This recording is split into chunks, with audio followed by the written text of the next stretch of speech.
Good evening. Good evening, everyone, and welcome to Edible Education. This is winding up the semester, heading to our final class next week. I've got some real special surprises for you, so I want to really encourage you to come back next week. We've got two special guests, and we're going to have our traditional farmers market next week, where we feed you. At least we provide you with the ingredients that you'll be able to take home. We're also going to feature the good work of the team that's been working on the How Do I Eat Like Alice Waters as a University Student project. So we'll be seeing the findings from that. That's been a really exciting project going on throughout the semester. And then we're also going to have an opportunity to view three of the special projects that the graduate students have been working on that kind of build on the themes and topics from this semester. And you know, throughout the semester, this second half of the semester, we've really been focusing on alumni change makers who have taken non-traditional paths. You've met people who have been thinking about and working in regenerative agriculture. You've met people who are thinking about reorganizing supply chains to make them more inclusive and equitable for farmers. Tonight, I'm really excited to introduce you to several of our alums who are doing really interesting things in terms of changing the paradigms of ownership. You know, we've talked a lot this semester about concentration of power, and it seems like concentration of power is really one of the true obstacles to transforming the food system. So I'm happy to introduce you tonight to Alison Lingane, who I've known since I first got to Berkeley. I think she was in the very first class I might have taught and had a lot to do with getting the Center for Responsible Business and the Global Social Venture Competition, really the root stock of what has made Berkeley and the business school at Berkeley actually so well known for our work in social impact and corporate social responsibility. And then we're also going to explore new ways that capital is being aggregated and deployed to create a more inclusive and just food system. And we've got Anthony Chang here tonight, one of the founders of Manzanita Capital and one of the former managing partners of Kitchen Table Advisors, which he did for many years, assisting small farmers, independent farmers, and small farming businesses really get their house of business in order. And Anthony's got two of his business partners here tonight, so I hope you'll get a chance to meet them too. And Anthony and Alison have also brought colleagues. We've asked them to bring colleagues with whom they're currently working, so you can kind of get a multifaceted view of their world. So this week in the garden has been pretty spectacular. This was a little friend that it's interesting. I've noticed that as I get still and comfortable, Ade will appreciate this, as I can get still and comfortable, I can just be in the presence of a hummingbird. This hummingbird stayed with me for a couple of minutes, and I was able to take a few pictures of it. But the hummingbirds are prolific right now. The blossoms are prolific. I think I have a picture later on of the irises. The amount of water we got this year, we're up over 45 inches where I live for the year, which, you know, through January through April. With the show tonight, because we've got so many great guest speakers, but their families and their communities is good for the local community. So the business, when it's sold through employee ownership, stays right where it is. The jobs and the tax base stay, and then you get all of these other benefits from the worker perspective as well. All right, so we're going to do just a brief 3 points I want you to keep in mind. And I want you to kind of jot these down or put them in your phone or memorize them, because I'm going to go through case studies, and I want to talk about these 3 components of ownership. So owning the decisions and control, number 1. owning the profits and the responsibilities for losses, right?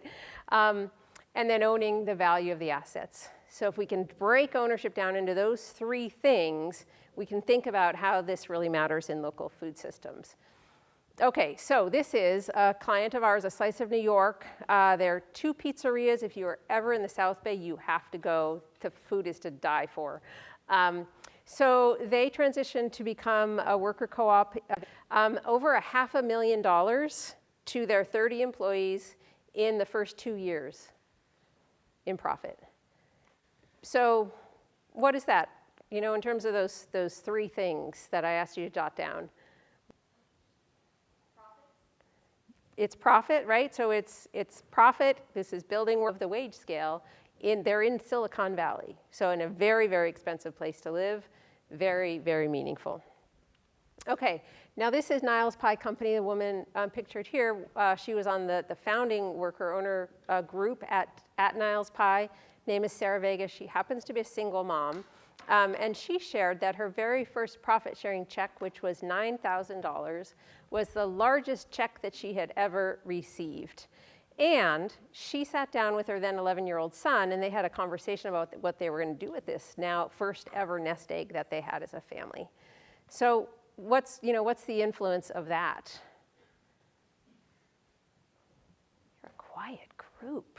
Is it the room size? Anyone want to share a thought? What's the influence of having a first ever largest check and a nest egg for your family? Opportunity to invest in education, in assets, in whatever. Fantastic. Opportunity to invest, and frankly, just a little bit of breathing room, right? Okay, so next we've got a wonderful company that is based in Sonoma. Feed Sonoma was their name before they became Feed Cooperative. Now, this is a food distribution hub. So what they do is they get produce and meats and other products from their local farms, and they bring them together, and they have a produce box. Pre-pandemic, they sold mostly to restaurants and markets, and then during the pandemic, the produce box became their main line of business. And they became a multi-stakeholder cooperative, so their owners are both farmers and workers. And the quote here is, "There's an agricultural revolution happening in Petaluma. The first agriculture collective in California could save and sustain many local farms, ranches, and orchards." So, control, right? This is about control of decisions of what happens to economic control of the distribution channel for this group of farmers. So a powerful organization. Another food distribution hub, this one's a bit bigger. They serve Oregon, Washington, and Idaho, I believe, is their third state. We had a small role in helping them to become the first ever perpetual purpose trust in the United States. So they set up a trust. Many of you have heard about Patagonia, so it's in the same family of thinking. They set up a trust where the beneficiaries of the trust is their purpose. So their purpose is all about organic agriculture. They actually got started 40 years ago as a nonprofit. And they became a perpetual purpose trust as the founders were getting ready to retire because they wanted to make sure that it was enshrined in the future of their company. So wonderful organization. And then last, but definitely not least, and we're going to hear a bit later from Caleb, we have the local butcher shop. Somebody over there mentioned them. So Berkeley, California company. And I won't say more, but I do have a video, and I don't know if it's possible to play that, if we have it teed up here, that tells a little bit of the story. And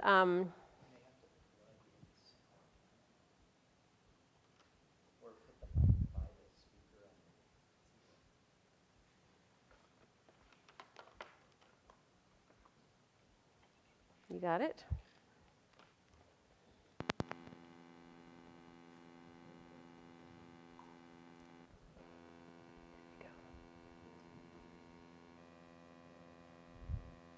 Oh, I think it's at the very end, so you need to rewind it. Thank you.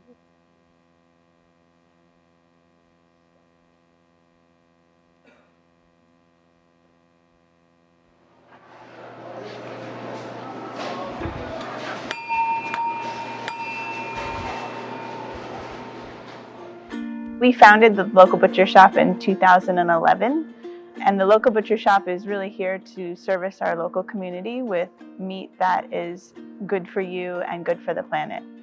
All of our farms and ranches are located within 150 miles of Berkeley. We knew that we wanted to support all of these ranchers who are doing amazing things and bring good, sustainable meat to our community.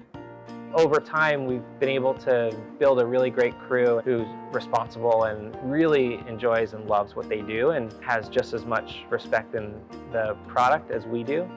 By them becoming owners, they also increase their professional experience by having the responsibility of being owners, of making the decisions, and of seeing out the reactions to those decisions, and ultimately being much more in control of the end result. It's going to be challenging. It's going to give me a lot more responsibilities, but tacking more responsibilities onto me and my life gives me purpose, and like having purpose gives me a reason to get up every single day. With the co-op being established, I think it's going to be really great incentive for people to want to work at the butcher shop and come to a place where we really do value our employees as they are and everything that they bring to the table. It's going to be our business to run, and there's a lot of weight there, but there's also, of course, a lot of opportunity. Working here with Aaron and Monica, and then going through the transition with Project Equity, and then now going to being an owner of the business, all of that is really just going to help me be able to navigate things in the future. It is a huge shift for me coming from a more employee position into not just an ownership position as a worker owner, but a more leadership-oriented position as the general manager. Project Equity has been amazing. Such a great partner. I wouldn't even know where to begin without them. Just in terms of from the get-go with the analysis of whether we could even become a co-op, if it was even a viable financial option, all the way through to onboarding a transition team and getting them up to speed, and then having the possibility of selling the business to the employees and keeping the legacy continuing on for as long as it possibly can, without having to change any of the employee structure, change over ranchers or farmers, and continue to keep our community service with well-sourced meat. It was like a no-brainer. It ensures that there's some consistency and a future that the owners can be proud of and look back and say, yeah, I founded that. And look where it is today. It's still going, and it still has all of our fingerprints all over it, but it's also grown on in a life of its own.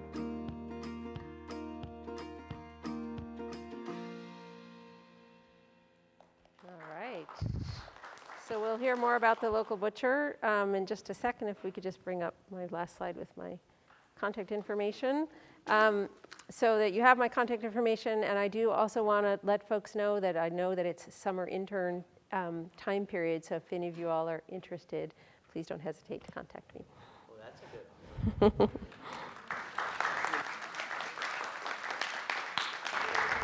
Yeah. Well, why don't we, do you want to chat up here for a few minutes? Sure, we have about 10 minutes. Yeah, let's do that. Why don't you, Caleb, come on up? I have a bunch of questions. If you have questions too, you can come. And then we'll have Anthony and Doria come up after we take a tiny break. Okay, am I still on here? Caleb, I'm really interested in what's the shift from an employee mindset to an owner mindset, like when you're doing a job? Is there a shift?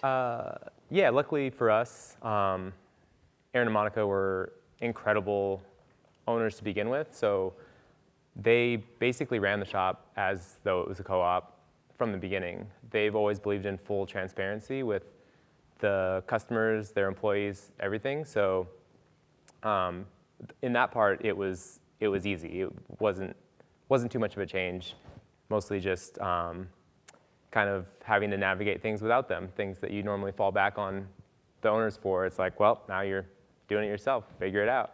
So the culture was really already established. Exactly, of participating. Yeah. Mm-hmm. And how do the strategic decisions get made now? Is it different than it was when it was just owned by Monica? And yeah, it is, because there's a lot of decisions happening all the time, and it is a lot for 1 or 2 people. So it's really awesome to be able to branch out and just allow everybody to take the role and just commit, like, hey, I got a full plate. Can anybody kind of jump into this and really own this part of what's going on with the business and kind of take this all the way? And then when you look at the financial performance of the company, does everybody get to look at QuickBooks, or how does that? Yeah, that's one of the things that Aaron and Monica had set up before. We've always closed 3 times a year for a quarterly meeting, and since the start of the shop, they always go over profit and loss reports and show what the health of the business is like. And so it's a huge jump start for us. As soon as we went into the 101 of Financials 101 with Project Equity, they were like, oh, wow, you guys are way ahead of everybody else. Like, Aaron and Monica set you up well. So it was cool to already have that knowledge going in. So Project Equity, Alison, is not only preparing the owners for the transition, but the employees to be successful with assuming that new level of responsibility and decision-making. And I'll let you speak to that question. Yeah, for sure.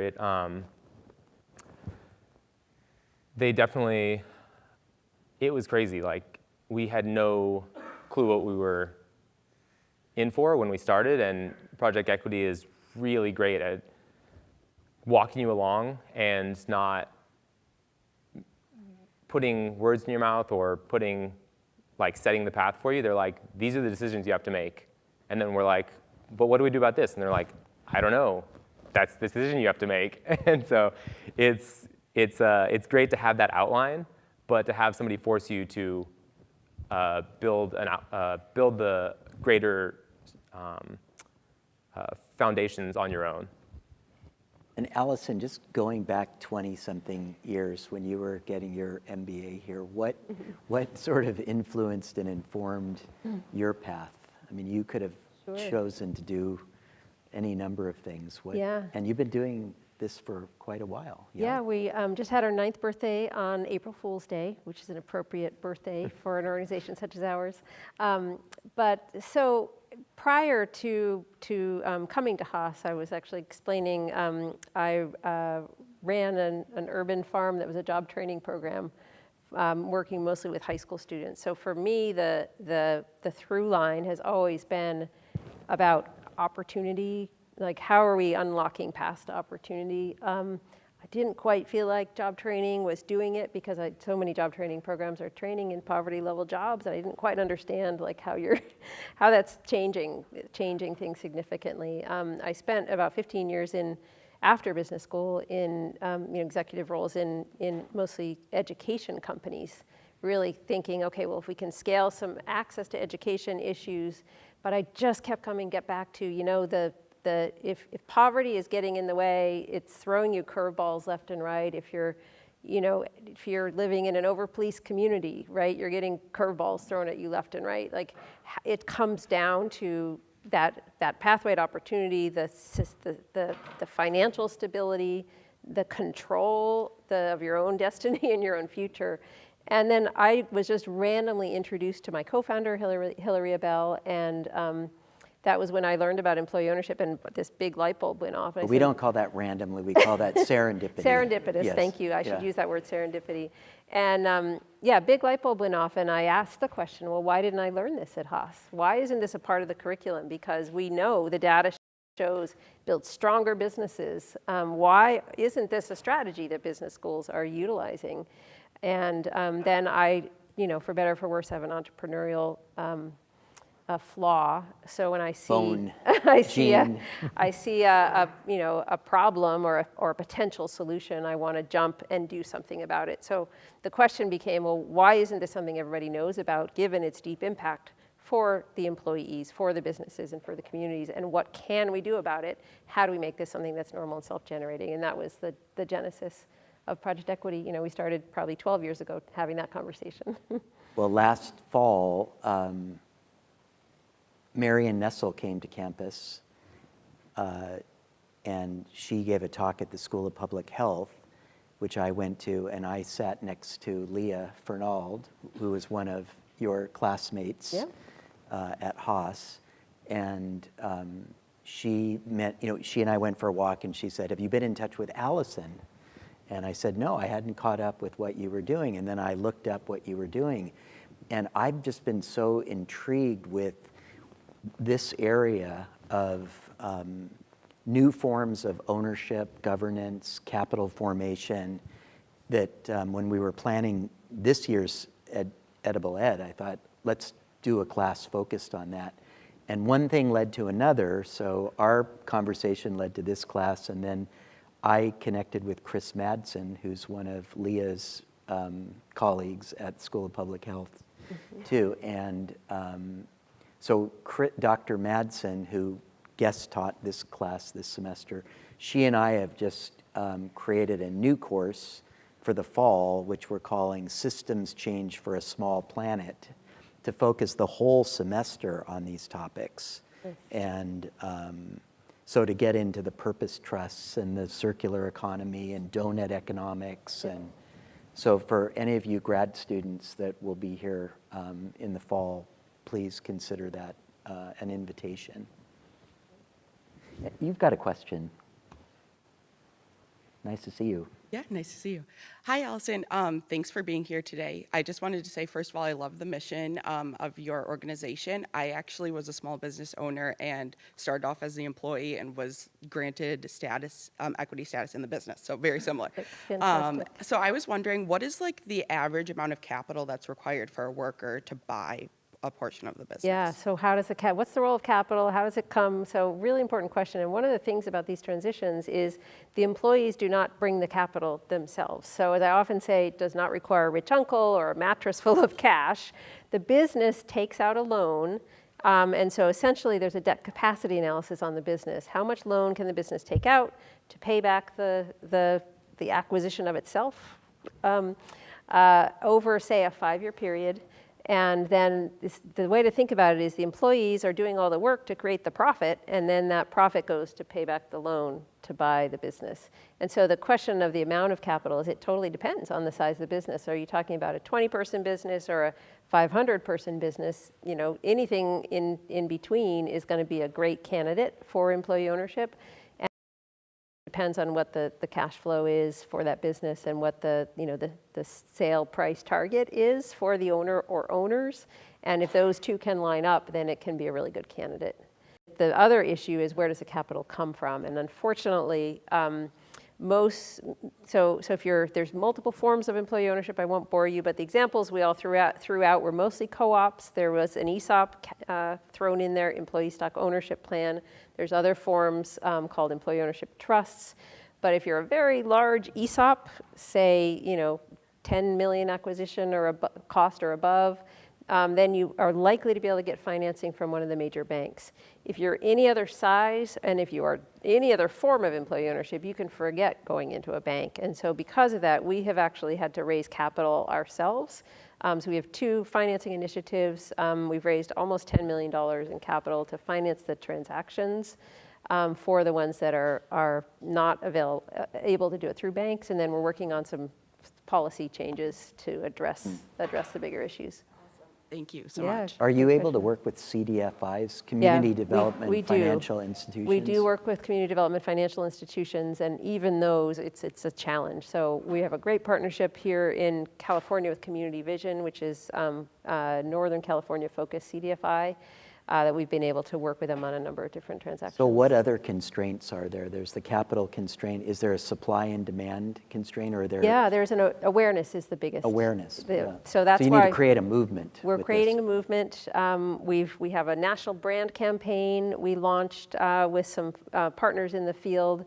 So it's called EO Equals, employeeownershipequals.org. So that first level of like, have you ever heard of this? Because if you've never heard of it and you're a business owner and you're like, oh, that must be weird or hard or wrong, or the reality is there are a ton of tax benefits for the business owner and for the business, if you're an ESOP form in particular, a ton of tax benefits. I kid you not, I was sitting down with a business owner explaining all of this to him one day, and he just stops and he looks at me, he's like, is this legal? That's how good the tax benefits are. But nobody's ever heard of it. right? So the federal government really wants to see more of this happen, and they have since they put those tax benefits in place initially in the 70s and strengthened in the 80s. But awareness raising is the biggest piece, which is why we have a ton of partnerships. The city and county relationships play a big role in that, but also private sector partnerships and others. Also, it seems to me there's this whole like intergenerational collaboration opportunity, because you mentioned like the silver tsunami of the people that are going to retire. And I see the emergence of a number of organizations, that like Third Act, I don't know if you've heard of that, or Encore, Yep. Or it's called Co-Generate now. But there are a lot of interesting organizations that are trying to organize around mission. And it just seems to me like that might be a rich place to prospect and plant potentially. seeds. And I mean, I'd be curious your perspective on this question of the next generation stepping in, and like what you see from your experience as an employee owner, and like what this has meant for you personally.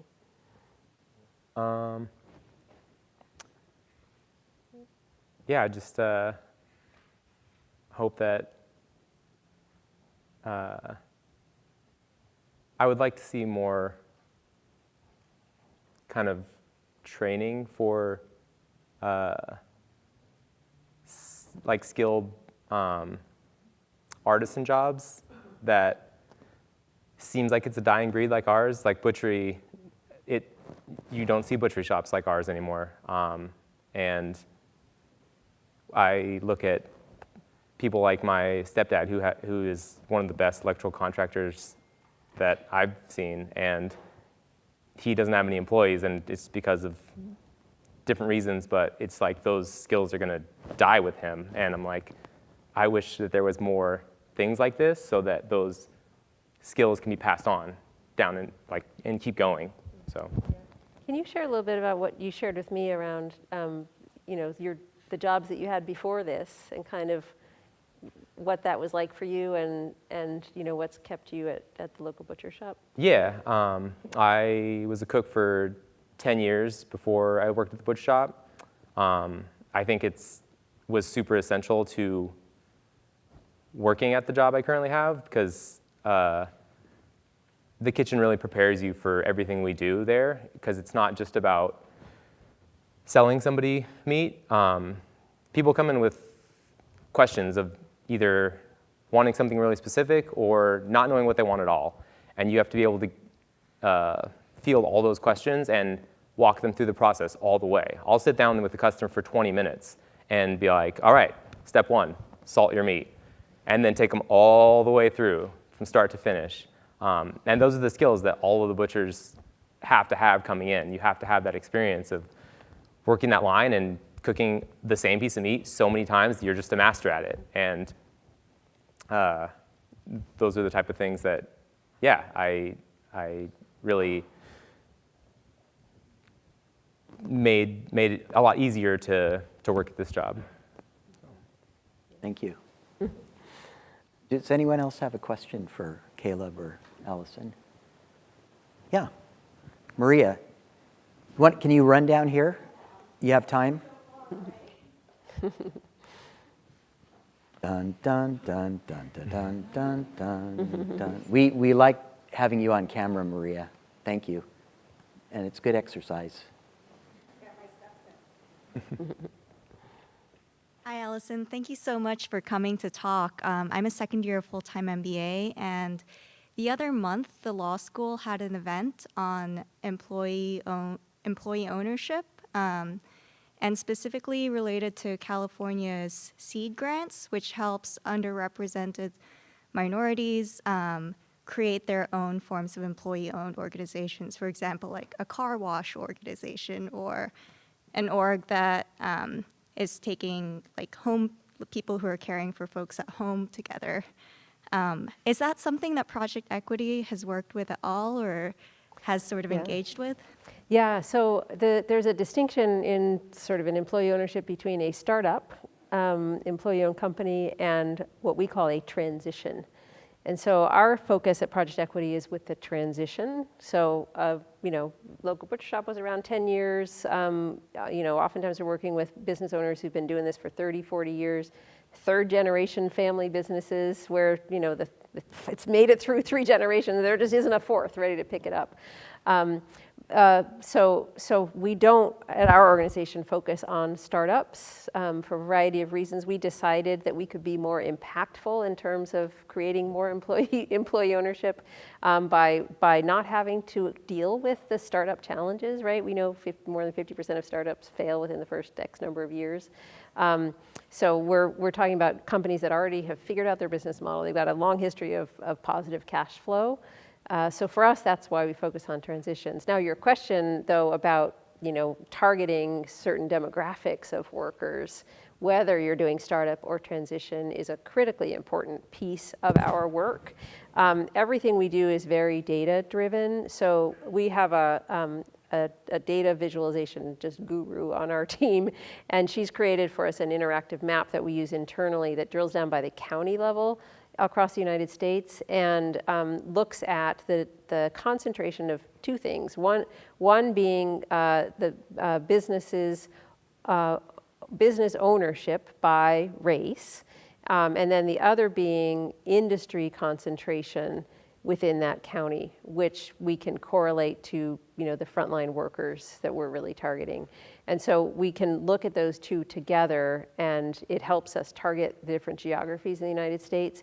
So you may or may not have noticed on that map that I put up there with the stars, there's a whole bunch of stars in the south of the United States, and that's coming from that data analysis. So the South, obviously, California is really important in terms of thinking about Latino workers. So yeah, it's all connected. Awesome, thank you. Yeah, great Thanks, question, Maria. thank you. All right, well, let's have a big hand for Alison and Caleb. Thank you. And I'm going to invite Anthony to come up. And do you have slides, Anthony? Or no slides. So I'm going to turn this off. I want to just put one of the background slides on. There we go. Anthony Chang and Doria Robinson. Thanks, Will. This is gonna be a little different. We don't have slides. We're just gonna tell some stories. And I'm gonna be looking at my phone a lot because I'm a little nervous and wrote down some notes. But my name is Anthony Chang, he, him. I'm with Manzanita Capital Collective. I'm really grateful to be here, grateful to Will and other folks that put together this class. I'm excited to be back on campus. I'm a Cal alum. I was actually Cost undergrad and graduated in 1999. Go Bears. And I'm also really grateful to be joined here by Doria Robinson, incredible leader. She's the executive director of Urban Tilth, which is this amazing multiracial urban ag and environmental justice nonprofit in Richmond. Urban Tilth, among lots of things, is a member of coalitions like the Richmond Our Power Coalition, Climate Justice Alliance, CO Food Alliance. Doria, I'm not sure how she finds the time, but is also a Richmond City Council member and on the California Department of Food and Ag Board and probably lots of other things. But we'll get to more of our backgrounds and kind of our stories and our work in a minute. But I first wanted just to frame a little bit about what Doria and I may share with you today. I know we're at the business school and it's funny. I was telling, I think, Doria a little while ago, when I graduated from Haas, I think I was maybe one of 5 people in my class that didn't go into investment banking, management consulting, or audit. And I think the theme today is something about creating and sharing values in the food system, but what I really want to talk about is how our current global industrial food system doesn't work for most people, definitely doesn't work for the planet. And that better capitalism will not fix this. And I hope that we get into some of that with the Q&A. And I also want to talk about how our unjust society is built upon, many of you probably know this, upon the intertwined systems of patriarchy and white supremacy and capitalism, and how we really need a new economic paradigm that actually respects people and planets, that honors self-determination, especially among tribes and indigenous communities and all communities of color. And that some people refer to this visions like a just transition, solidarity economies. There's lots of frameworks beyond capitalism. And although the shift may take generations or hundreds of years, I believe that we can all take a part in hospicing this old system that we're in and building pieces of the new. And that we can all just be like very small pieces in a very large puzzle that may take generations to complete. And so I just wanted to like set that as a framing for some of the stories that Doria and I may share. And so we're going to go back and forth on a couple things about our background, what motivates us about this work, a little bit about the work that Doria does at Urban Tilth, that I do at Manzanita Capital Collective, and then how this might connect to like bigger pictures around food systems. But Doria, would you mind going first and spending a couple minutes talking about your background and what motivates you to do the work that you do? Yeah, so I'm going to make sure this mic is on. Is it on? Yeah, good. Okay, good. So hi, everybody. Yeah, I have a kind of strange story of how, you know, a kid from the hood in Richmond like ended up an urban farmer. I literally grew up in 5 blocks from the Chevron refinery in Richmond. I still live in the community today. But, you know, kind of growing up with my mom in that environment, I also had my grandparents, when my grandfather was a minister at the local church, came up from Louisiana, from the South, and they were rural people. In fact, Richmond is made up of a lot of people who migrated there from rural places. And so they came up with 17 families from the South, from Louisiana and Arkansas. And when they got there, you know, they worked together to do things like put each other through school, put each other's kids through school, buy property, build each other's houses because different people had skills. They put people through trade schools. They started to accumulate different properties. They built a new church. And then they bought 320 acres ranch. And so, which they still own collectively today through a trust. And there's cows and horses and whatnot. So that's where I grew up, besides in Richmond. On you know, in the corner. It was kind of a strange juxtaposition between this very collective space where many different elders, many different families are running a 320-acre ranch together, and, you know, kind of the Richmond of the 1980s, 1970s, which was crack epidemic, drive-by shootings, like pretty intense. Put those two things together and you get kind of me. Somebody who doesn't believe that just being cash poor makes you poor. That you can do a lot if you can build trust and you know, kind of gather capital through trust. And that, you know, yeah, you can go a lot farther together.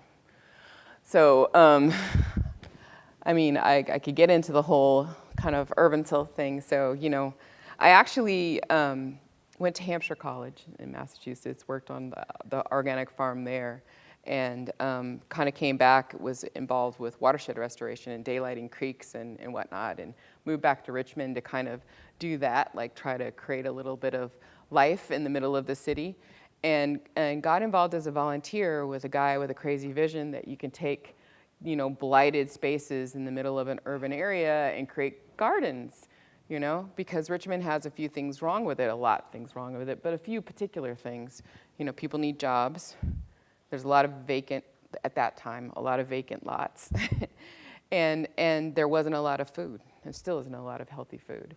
So they kind of put all those things together and created this impetus to transform lots into places that grow healthy food and then get people involved in kind of doing that. And that was 17 years ago, you know. And 17 years ago, it was about a garden. It was about training people to grow their own. That was our motto, grow your own. Kind of a little play on words there for the smokers in the room. And you know, it was purposely, we were trying to get young people involved in something that they wouldn't normally want to be involved in, so we were kind of being provocative with that on purpose. And it really evolved over the years, right? Because we saw that in Richmond, we had some fundamental breakdowns in our system, right?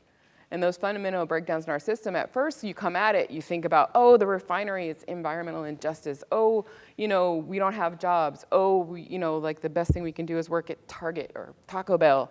You know, there's not opportunity, our schools suck. There's not a pathway to college. Like, there's no healthy food, there's no this and that.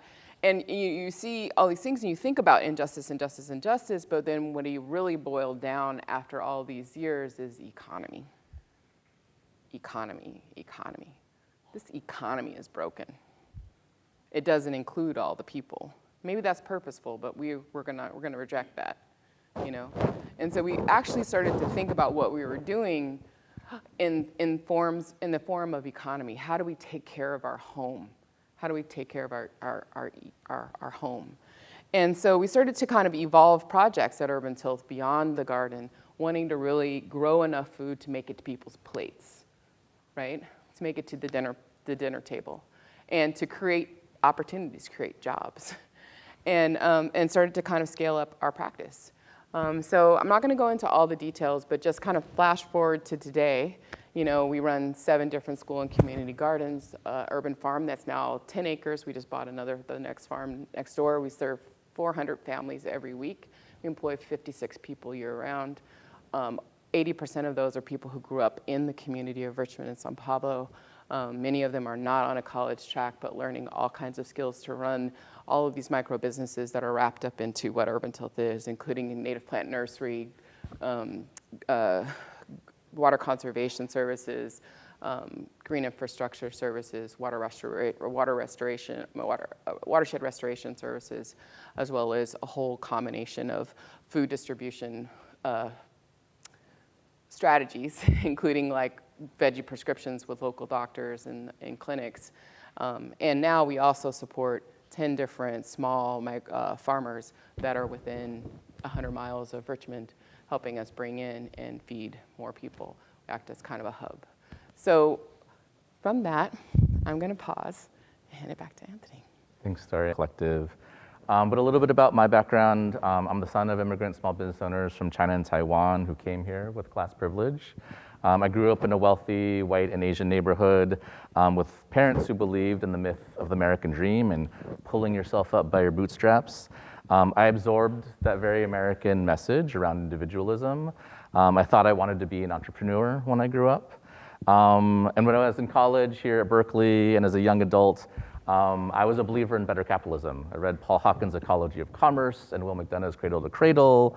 And and I think that led me to, over the last 25 years, I've worked mostly in nonprofits focused on economic opportunity in immigrant communities and communities of color, including working in community development financial institutions. Alison and Will talked about CDFIs, like Opportunity Fund, helping immigrants own small businesses, landscaping businesses, childcare providers, restaurants, auto repair shops, and the like, help them get access to capital. I helped start a direct farm microloan program at California Farm Link, working with a lot of Latino immigrant organic farmers around California, applying my microlending knowledge, for better or worse, to an industry where I needed to be quickly educated by farmers and others. And as Will mentioned, I helped start and co-lead Kitchen Table Advisors, a nonprofit focused on economic viability of next generation sustainable small farms and ranchers, with planning, financial management, market access, and more. And over the years, I think my path, I've come to realize how mistaken and off base I was about so many things that I believed in early on in my career, especially around individualism and entrepreneurship and capitalism. But luckily along the way, I've been educated by farmers and land stewards and community organizers and groups that I sometimes refer to as a political home, including folks like Heal Food Alliance and Common Future and Justice Funders and the People's Land Fund. Folks who have helped me learn and see more clearly the systems that we all live in, and the history that we're not taught in school, and how the society that we live in is really built off of the theft of native lands, the enslavement of Black and brown folks, and the exploitation of labor, and how white saviorism plays out in nonprofit and community work, and how frontline, most impacted communities who live and understand the challenges in their communities are often best positioned to design the solutions that meet their communities' needs. So for me, I've been inspired by the work and the stories and the leadership of farmers and land stewards and community organizers and collectives that are, despite all of the things about the systems that weren't built for them, are either preserving traditional ways and or building small pieces of a new economic paradigm that we can move to beyond capitalism. And for me, like in my personal journey along the way, I've struggled with mistakes I've made, things I wouldn't do again, finding my place in this work and calibrating to how I can be a partner in moving collective work.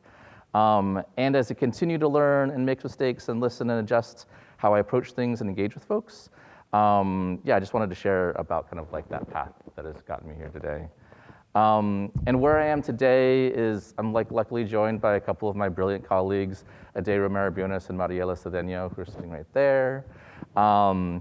They are two brilliant friends, badass women of color leaders. The three of us formed Manzanita Capital Collective a little over a year ago. Ade is an indigenous woman from Cochiti Pueblo who has been running the Native Food Systems program at First Nations Development Institute for a number of years. Mariela is a Latina immigrant who spent 10 years working in food justice and community ownership at Mandela Partners in West Oakland. And what we're doing together now is really trying to shift both capital and power in our food system and work towards the redistribution of land and capital and power to tribes, farmers of color, and folks working on food and land justice like Doria and the folks at Urban Tilth. And we'll get a little bit more into the work in a minute, but I just wanted to just kind of quickly say, like, some of the work that we do is partner with tribes and farmers and nonprofits to raise integrated capital stacks of grants and 0% interest loans to acquire land, which is one of the things that we did with Urban Tilth, as well as participate in and support collaborative funds that are collectively governed by people of color and frontline communities. And we also partner with some family foundations and impact investors to channel capital when we have shared objectives. So lastly, before we switch back to Doria and a little bit more about Urban Tilth, I just want to say, as a recovering believer in better capitalism, and having been educated by frontline Black, Indigenous, and POC folks and community organizers, I'm really motivated, like the why behind what I do, this work is a sense of responsibility, as well as the love and community and pointing towards justice that I see among folks that have been doing this work for a really long time. So Doria, I want to pass it back to you to, I don't know, like say a little bit more about the work that you're doing at Urban Tilth and or offer some stories of like what kind of moves you in that work every day. Yeah, I want to tell a story about Anthony's impact, and you know, but first I'm gonna start with a different story, and that is, you know, when you have a problem in a community, oftentimes, you know, there's different ways to approach that problem. You could approach it as a problem and try to figure out ways to kind of bandage it and you know, kind of food bank it and do emergency kind of response, right? Or you can look at it as an opportunity to, you know, create connections where there's a break in connections, right? You could look at it as the problem as a break in connections.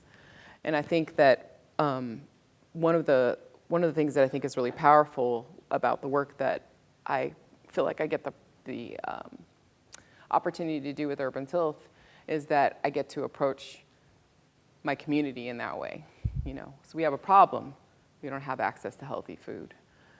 We've got multiple places within the city of 100,000 people where people just can't get whole fruits and vegetables. Like you can get crispy chicken all day and Doritos and soda, but nothing that won't kill you.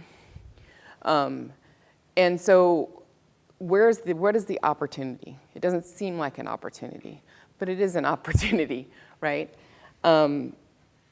We have another problem, right? A problem where our friends at Kitchen Table Advisors, back when Anthony was at Kitchen Table Advisors, was working with small farmers, you know, farmers of color, farmers that are working, you know, with so much passion to do sustainable farming on the land, but don't have access to market. You know, they don't have access to market. They don't have transportation to get, you know, the things they're growing in more remote spaces into places that would need it.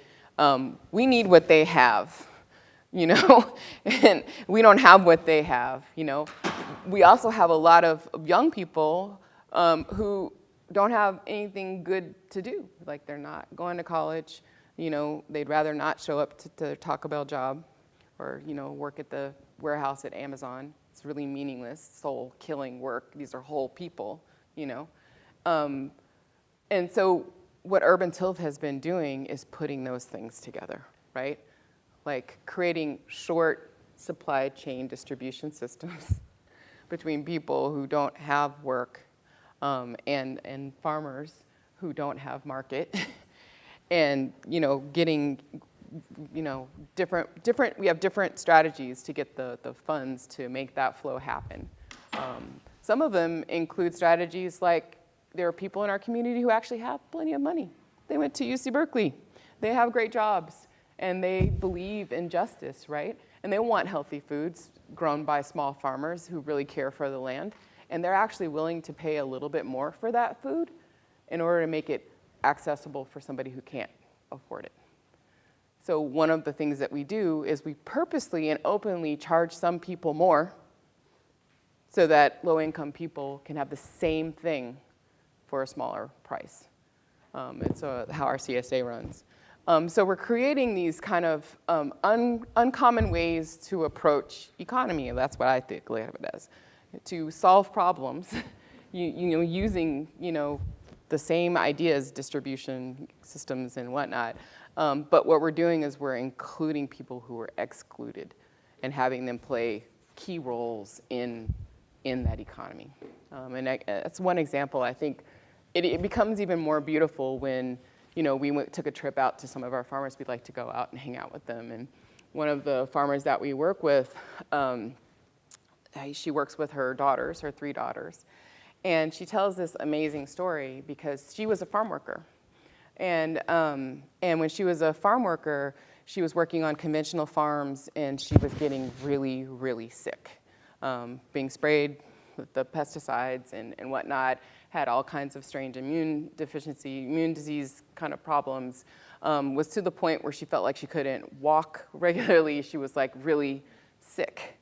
And for her, you know, leaving that life as a farm worker, getting the opportunity to actually grow on her own leased land, you know, was a liberation because she was called to farming. She wanted to be a farmer, just didn't want to be poisoned. So now she's like one of the biggest advocates for sustainable farming, for, you know, kind of sovereignty around land and around, you know, having say over how she does the things she's called to do. And we get the honor and pleasure to not only connect and learn from her, but support her life, and then her life force comes in to support, you know, our seniors who can't afford healthy food. So, you know, it's, for me, there's no comparison. You can't buy that at Safeway or even Whole Foods, right? So what we're creating is I think something even more deep in terms of the healing that's going on and the care for Earth, the care for our community. So. Do you want to tell your story, or do you want to tell it later? Come back. We'll go back and forth. Yeah, go back and forth. Okay. One of the reasons why I was really happy to ask Doria to come here is that I think it's really hard to understand the work that we do at Manzanita Capital Collective unless you can hear the story of an urban tilth or a group of farmers or a tribe that we're working with. I'll tell a couple other stories about folks that we're working with before we come back to Doria. But, you know, and I think actually, I wonder if I know the farmer that you're talking about, but it could be lots of other farmers that like Kitchen Table Advisors has worked with. But I think that one of the things that Manzanita Capital Collective works on is like continuing on the journey with those farmers where it's like farm worker to farm business owner having more say and control to, like you mentioned, like going on the leased land, which for farmers, if you're like pouring your blood, sweat, and tears into stewarding this land, to growing healthy food, nourishing the soil, but you can get kicked off of that land like in a minute because the owner wants to do something else because they want to sell all these things. It's a crappy situation all around. I think actually for all of us that there's so many small organic farms that are in that position of not having long-term land stability. And so one of the things that we work on at Manzanita Capital Collective is working with land stewards and working with farmers and trying to support them in getting access to long-term land tenure and having the capital to be able to do so. And going back to some of the comments I was making at the beginning, like it's like the market is not gonna solve all of this for so many people. One example is that in the last couple of years, we've partnered with a couple different groups, Kitchen Table Advisors being one of them, People's Land Fund being another, Dirt Capital Partners being a third. We partnered together to acquire a 177-acre parcel of organic farmland in Watsonville, California, with the intention of transferring it to a group of Latino immigrant organic farmers who have been on leased land, have had all sorts of struggles with land tenure, are amazing, amazing farmers. Probably some of you buy from them at the local farmers market if you go to like the Berkeley Farmers Market or in Oakland or anywhere else.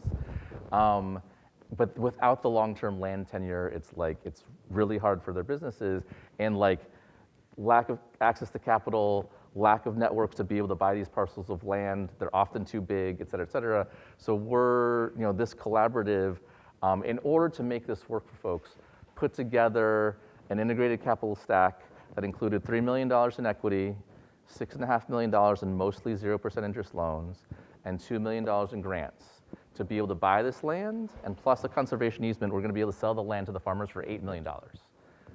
I can't do the math off the top of my head, but it's like a pretty significant discount from $11.5 million to $8 million, right? But that's what it's gonna take to make it affordable for these farmers that have like, each of them, it's a group of 6 to 8 farmers, they're generating like hundreds of thousands of dollars in sales, selling at farmers markets to grocery stores, wholesale, et cetera. They could afford a mortgage. They just can't afford an $11.5 million mortgage to buy this land, right? And so sometimes it's that like folks that don't, because of the racial wealth gap and lots of other reasons, like don't have the down payment, don't have the family and friends money from their uncle or other relative that they can borrow from. We're trying to, in a tiny, tiny, tiny way, level the playing field so that people can get this long-term land tenure for their farm businesses that are literally feeding us every day. So there's like lots of different stories that like go from like very market-based to working with tribes that are trying to reacquire ancestral lands that were stolen from them, to hybrid enterprises that are doing both market-based work as well as community building and education and seed saving and other things.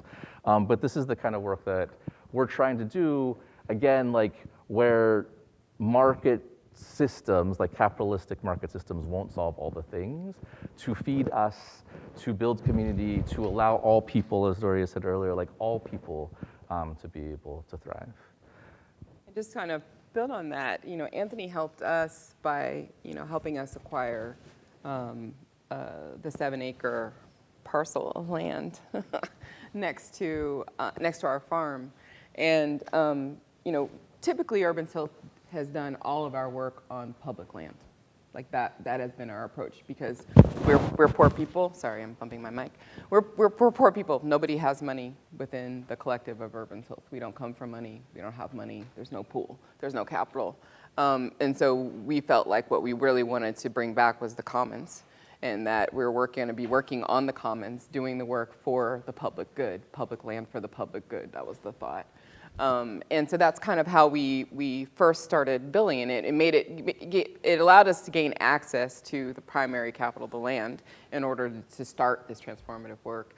But when we got to the point where we wanted to actually scale up our operation and have the infrastructure necessary to actually be able to serve more people, like at a certain point, you actually do need infrastructure. And infrastructure costs money. It costs capital that we do not have. We realized that we needed to start jumping through some other hoops to figure out how to gain that capital. And one of the things we did was raise money to buy the county land that we were on. And we were pretty proud of ourselves because we were able to do that in the Bay Area, buying land. And then literally 4 weeks after the purchase was complete, we got notice from the local municipal advisory committee that the land next door was going to be sold to a massive distribution center that was going to build a 4-story building that was going to shade out our farm for almost 6 hours a day. And like after 6 years of work, you know, it was kind of be like toast. So we kind of classic activist style started protesting, closing streets, and you know, doing Twitter storms against the developer and all these kinds of stuff. And we're actually able to open up negotiations with the family next door, which is the Nebeta farmer. They've been there since the 1940s with a flower operation. Miss Nebeta was 92 years old. And she was like, I'm done. I'm done. I can't do this anymore. Her brother was 102. And they really, really needed to sell. And that was the story. That's how they ended up with this distribution center developer who they hated and they didn't want to deal with. And so, you know, we reached out to Anthony to say that, you know, can you give us a miracle to raise the money to help these farmers really transition out of farming and not have that land go to developers, to bring more pollution to a community that's already overburdened with pollution, right? They're about to build a facility that bring in hundreds of trucks a day, like 400 more truck trips, in a community where we're in the 97th percentile for asthma for young people in our community, and we're already an environmental justice community. You know, we really don't need that at all. And so that's what he did. You know, he went to work, you know, putting together a capital stack so that we could purchase that land and now have the opportunity to scale up the work that we're doing even more. We went from 3 acres to 10 acres in an urban community that's huge. And we're working on that whole kind of different scale. At the same time, he helped us put together the capital that we needed to build out the infrastructure at the farm, again, with 0 interest loans, which is a thought, right? Because usually people make loans to make money. And we're actually asking investors to invest in improvements to community, invest in, you know, communities doing better and being more self-sufficient, invest in the capital that we need so that we can go to work making these kind of systems that are self-sustaining. Our CSA doesn't need any inputs from philanthropy to keep going. It actually pays for itself, and it provides for people who can't afford, you know, normally can't afford these things. So. We probably have lots of more stories to tell, but maybe we'll get to tell them during the Q&A. Yeah. But I think we're at time for now. Yeah, Will? I'm really inspired. Join you? Yeah. Such an amazing story, stories. And I love 2 things just to point out, because the students right now, they're working on their final papers, and part of what they have to do is express a vision for themselves, imagining themselves as a food systems change maker in some way. So the exercise is really an opportunity to kind of try that on. Like, what might that look like? Use your imagination. It's not a commitment or a contract. It's just an opportunity to dream a little bit and take the inspiration from the course this semester, from your stories and others. And I loved, Anthony, that you were willing to say that you're working on a multi-generational, multi-100-year vision to change a system. And I think to be able to say that with conviction and clarity and kind of the patience and persistence that's required is really admirable. So thank you for that. And Doria, your story illustrates so vividly that in this economy, in this capitalistic society where we sort of are obsessed with the great man theory of the single heroic entrepreneur with the giant yacht or airplane or social media platform, take your pick, that people would actually value something more than profit or a bottom line or even a return, a short-term return on a loan, because they value the quality of life of a community and that community's ability to support itself, be healthier, be in less risky situations, that there's actually a real value to that. And I think you're talking about this transition, this transfer. It's really a wealth transfer. It's an asset transfer. So maybe we could get a little more granular about like, how does that happen? How does somebody wake up one day and recognize like, actually I have enough and I want to share it in a different way. And the thing about the loan, and maybe Anthony, you can talk a little bit, this class right here is probably 25% business school students and the rest are from other programs all around the campus. So, and there's a whole bunch of people online who watch this too, farmers in Illinois, and I even got an email the other day from a young food systems entrepreneur in India, and so the reach is, but how do you, to talk about that relationship and that, how do you open people's minds to your vision? Maybe you could share a little bit about that, kind of how you socialize an idea and actually get somebody to a point where you have a capital stack. And then tell us more, like, what is that? What is a capital stack? Yeah, I might fumble through this, but I think that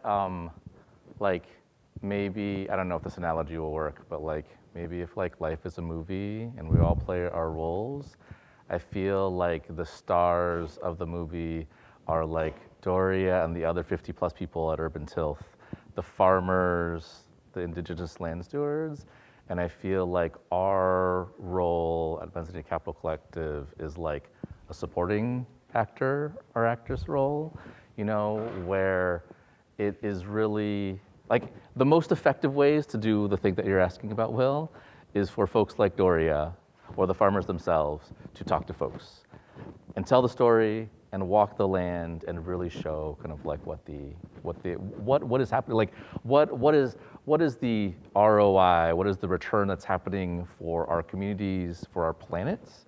And I think that sometimes, one of the stories that I remember before starting Manzanita Capital Collective is like a farmer telling me, I was asking them about like what they thought about the work that this might do. And they're like, the farmer said, I know there are rooms of people that have a bunch of resources and a lot of money. Alison was talking about the concentration of wealth. And she said, I don't want to be in those rooms. I don't want to be in those rooms with those folks, but I want people that I know and trust to be in those rooms to help tell the stories and bring people to the farm, right? And I think that that's, I think that like connecting over relationally and over values is what we can do to kind of like really. This is a really important skill set. I would call it bridging in some ways. You're bridging communities, you're bridging people from different backgrounds with different levels of resource, but somewhere there's a shared vision and shared values about the kind of world we want to live in. So, you and your partners at Manzanita Capital are really building bridges, facilitating these relationships with the people who are actually making the change and growing the food. I would say, though, I want to just add that I do think it's happening in kind of an ecosystem of thought, right? And in that ecosystem of thought, there are some other kind of memes that are floating. And some of those memes include this kind of almost like a doctrine of extraction. And I think that is an important part of this puzzle, because what we're not saying is that, all you people with tons of resources, maybe you could bequeath some of your things on these poor, downtrodden, lowly people who have nothing, like we're not actually playing into that model. Like what we're actually saying is that actually these people who currently have no capital have been in a long line of people who have been extracted from, right? Their labor has been extracted primarily in order to actually help you accumulate all the profit that you have been accumulating all these years. So actually, the doctrine of extraction is saying that you actually have some of the things that actually belong to us. And we're in this condition that we're in today because you've accumulated. off of our backs, off of our labor, off of our bodies, off of our lives, and we got next to nothing for it, and you took most of it. And I think that that's really important. That's an important part of this story, because that's the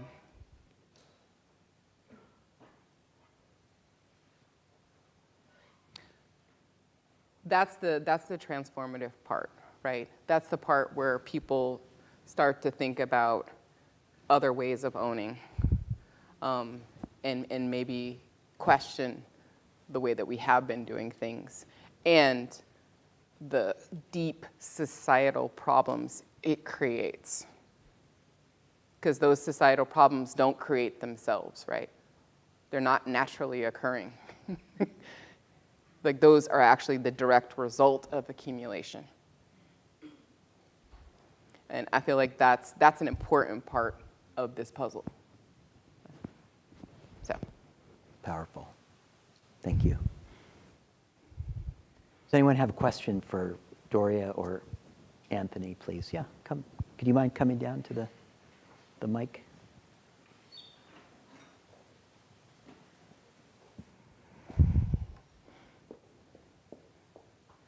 Thank you so much for sharing. So as we get to the end of the semester, we've heard so many great speakers, and there's kind of this conversation that happens depending on the speaker, whether their work is geared towards like making change within the system that exists or kind of creating something new outside of it. And I would just be curious to hear both of your thoughts and your thoughts as well about like how we can facilitate better conversation or more collaboration between those two, since we are kind of all working towards making this system and this place better.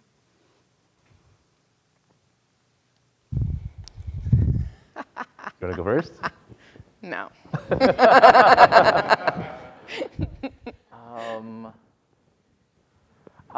Maybe because it's late in the day, I have like a punchy answer first.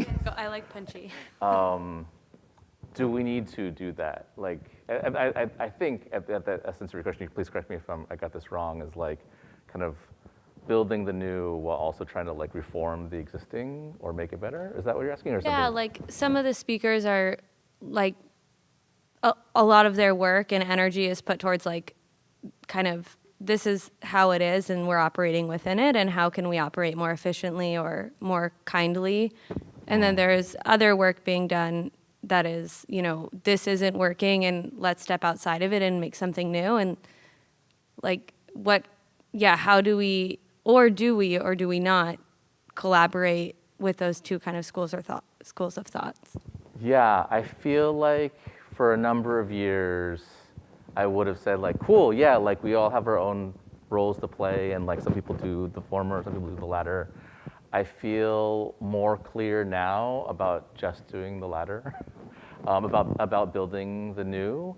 And I mean, well, actually, one caveat is like, folks have to survive in the systems that we're in. So like, how do we help people like survive and thrive in the systems that we're in? Want to acknowledge that.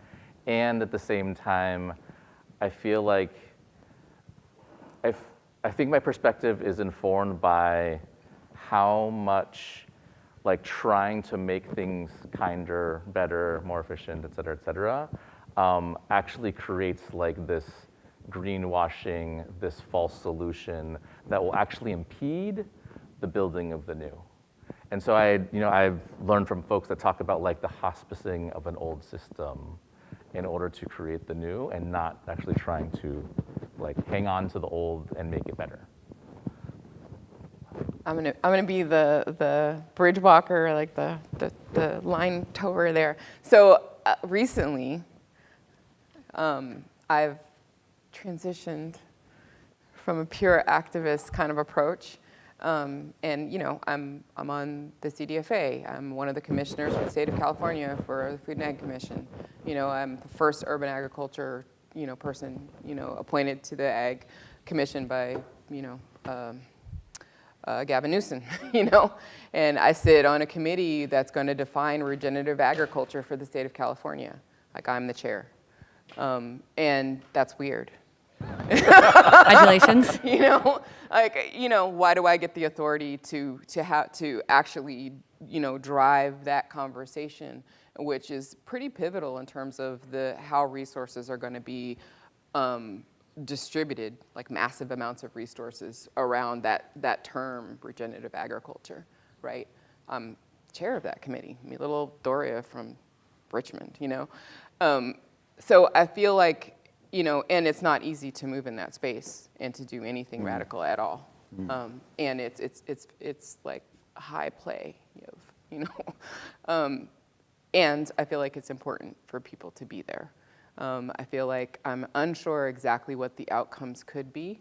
And I feel like by being in that space, things are made possible. So as Urban Tilth was coming up, one of the things that we had, and again, I keep thinking of these things as like ecosystems of movements, like ecosystems of thought, ecosystems of social movement.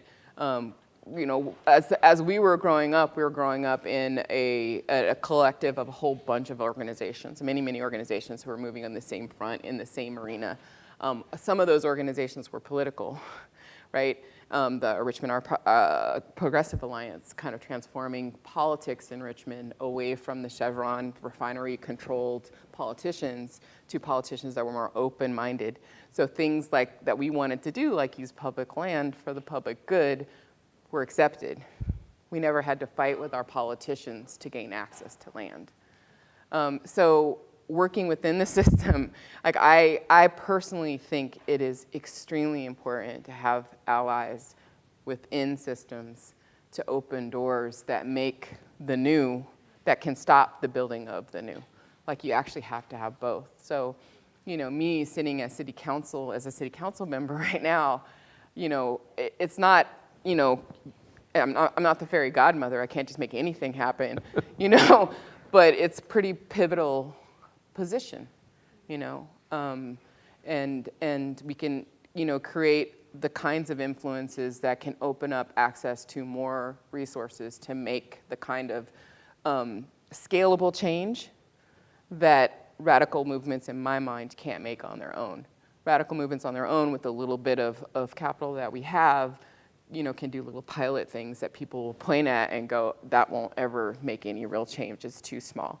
And they're funded enough to fail, But if we can, have different allies in different places in, philanthropy who understand what we're talking about, are willing to, move capital, repatriate capital, rematriate capital.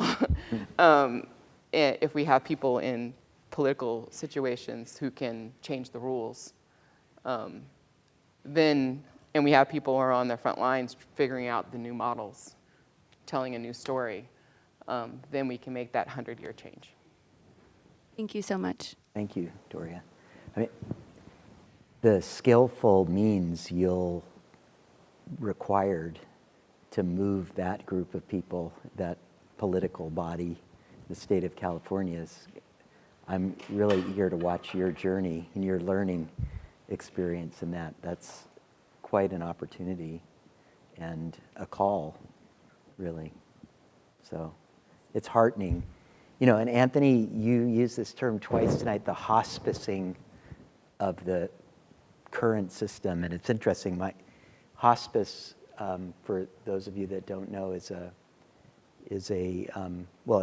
practice, it's a medical practice of ushering people out of their lives with the least pain and the most comfort, and hoping to put them in a situation where they can transition in a dignified manner. My wife's a palliative care and hospice doctor, so I hear that term a lot. It's really interesting, though, legally, for someone to be admitted to hospice, they have to have a terminal, prognosis. So I think it's a provocative use of that term, and it's basically, you're basically calling the current system dead, or on its way out, which I admire that. I haven't heard that framing for thinking about an economic system. but it's one that's going to stay with me tonight. So I want to thank you for that. This has been such a rich evening, and it exceeded all of my expectations for just starting to scratch the surface of what's possible. And I just want to thank Alison and Caleb for coming, and Anthony and Doria for sharing their stories and their work and their dedication, their commitment, their leadership. So please join me in thanking them for coming tonight. And I'm be really eager to